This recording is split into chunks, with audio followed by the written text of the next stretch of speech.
that you are too small to impact your generation? Here, I'll prove it to you. The longest reigning monarch in the British Empire was Queen Elizabeth II. And she reigned for how many years? 70 years.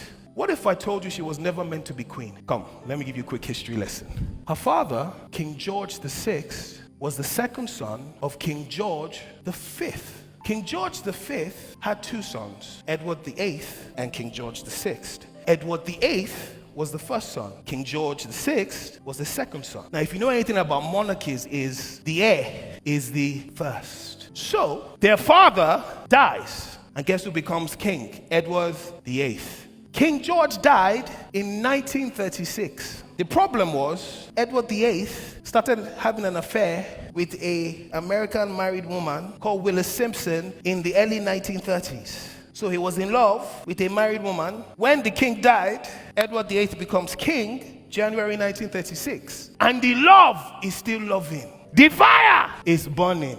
And because he's king in January, everybody's like, hold up, king, you know, this love cannot happen. She gets divorced in October 1936, and he's determined that he will marry her. The monarchy says no. Establishment says no. You are the king of England. They say no. Everybody's saying no. But the king is saying, yes, you cannot marry this woman. So he says, okay. On December 10th, he says, to be with the love of my life, I abdicate my throne.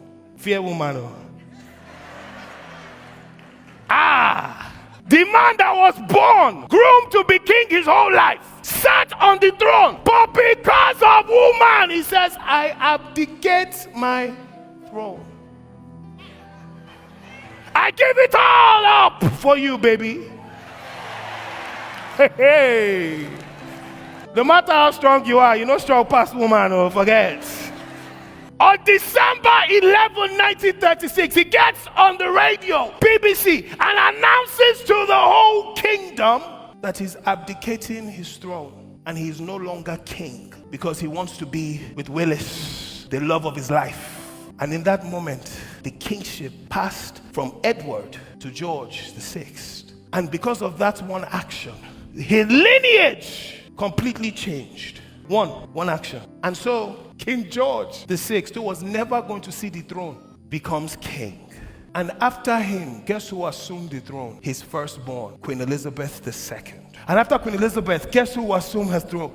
His son, King Charles. After King Charles is now William. It all changed. One action. Don't tell me that your actions cannot impact generations. You need to understand that your obedience can have a lasting impact on your generation. It's not about how you feel. It's about what is at stake.